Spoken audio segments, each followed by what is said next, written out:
My name is Laura Finley, owner of Finley Food and Beverage Consulting, and I see so many people, women specifically, who are looking to start selling their baked goods but have no idea how to do it, right? So that's what we're going to talk about here today. Hopefully it's concise and understandable as possible. So most states in the US, so hopefully you're in the US if you're watching this, but most states in the US have what are called cottage food laws. Sometimes they have a little bit different names, but more or less the concept is the same, right? So if you are one of those people like me many years ago who loves baking, and your friends are always telling you, man, you got to start selling your baked goods. This is so good. You can make money off of it. And you're like, okay, maybe I'll do that, but how do I do it? I'm not a business owner. I don't know how to do this. I think maybe you need something to sell food. I don't get it. What's going on here, right? So cottage food laws, first and foremost, with the exception of some stuff going on in California that some people could probably help out with. For the most part, cottage food laws allow for what are called non-TCS food items, which is non-time temperature control for safety food items, which is foods that do not require refrigeration food items. Those are the ones that are allowed to be sold under cottage food registrations, and only those. So typically cottage food registrations do not allow for any TCS food items to be sold. And if you do want to sell a TCS food item, you would then need to go through the process of obtaining a retail food license, and that's where you need to get a commercial kitchen. Whether you rent it, you build it, you whatever, you would then have to operate out of a commercial kitchen. And for most of us, the expense of that, maybe the fear of that, if we're being honest, we're not ready for that, right? So if you are interested in maybe owning a brick and mortar bakery, which some people are and some people aren't, cottage food registrations can be a good step while you're building your customer base and all that. And then once you have a good understanding of how to run a business, then maybe you look for a commercial space later, right? That would be, in my mind, the natural progression of how things like this go. So backing up. So how do I start a cottage food operation is what the health department calls it. I used to work at a health department, so that's how I know all this stuff, by the way. I was just like everybody else. I was clueless beforehand. So everybody tells me they love my baked goods. I should sell them. I would then, I would look at I would try to find the environmental health office at my local health department is where I would start out, right? And I would look for, and sometimes it can be on your state website, your state health department website. You would look for a cottage food application, right? And so you would find out how to fill out that application, and then you would go through the process of filling out and submitting your cottage food application.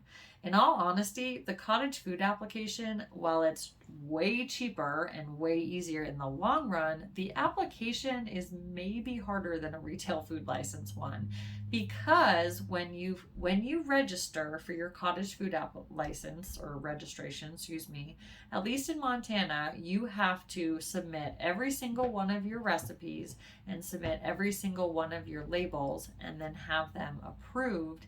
And then you are limited to the recipes and the labels that you submitted, right? So if I submit chocolate chip cookies, I'm not allowed to sell chocolate chip cookies with walnuts. I have to stick to it, okay? So it's very limiting in that sense. Sorry, I heard a word noise. Okay, so your cottage food application, like in Montana, when we do it, submitting your recipes it's the way that the health department determines if your product is shelf stable or not is a big part of it.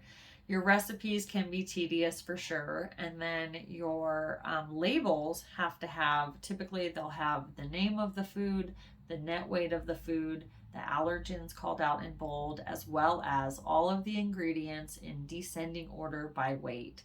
And so figuring that out can take hours, right? So getting your labels ready can take a long time. And so that's why the application is so time consuming, in my opinion.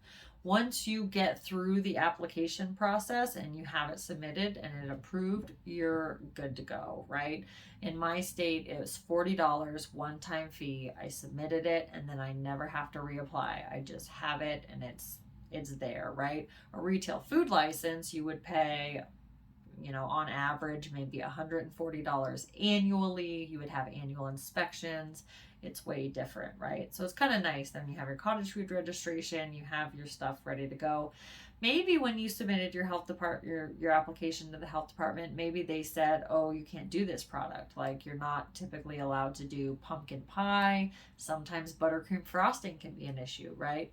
A little secret type thing that a lot of people don't know about is that the reason why the health department is going to say no to an item is because they don't believe it's shelf stable. So if you submit your product for testing and the lab says it is shelf stable, that possibly could get your product in the back door for being approved, and that would prevent you from having to get a retail space just because you want to sell custard pies or something like that, right? And so product testing is a good thing to consider if you're really wanting to get a product through that's tricky. Buttercream frosting is an interesting topic. And so some health departments think buttercream frosting has butter in it. It's not shelf stable. No way. It's not approved. XY. No, right? And other health departments, like the health department I worked at, and the whole state actually determined that buttercream frosting was okay if you use at least 67% sugar. And so I'm going to have to pause here and cut back in a second.